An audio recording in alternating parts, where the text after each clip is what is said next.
And welcome. This video I'm going to walk you through how to enable Deepthink on Deepseek. Now Deepthink is over here at the bottom here, so you click on it and it's enabled. And now when you send a message, for example, who is or what is happiness? I know I ask very weird questions sometimes. Then click on send. And Deepthink is going to think about it real hard and give me the answer. What is happiness? So these are the questions I've asked already using the Deepthink. So it is thinking, you can see thinking.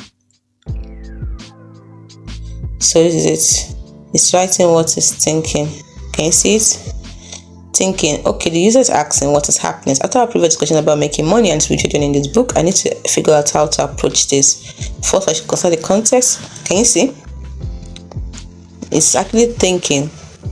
You should also mention factors like it's actually writing as if it's thinking about the stuff before it now finally gives me the answer.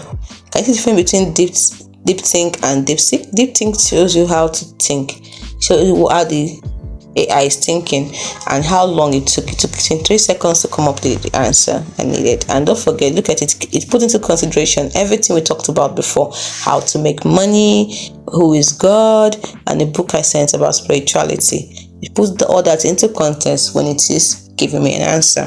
So that is very, very, very, very brilliant of it. Can you see? Shows you how to think, how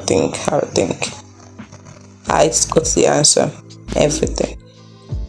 Then gives you your final thoughts and even a quote.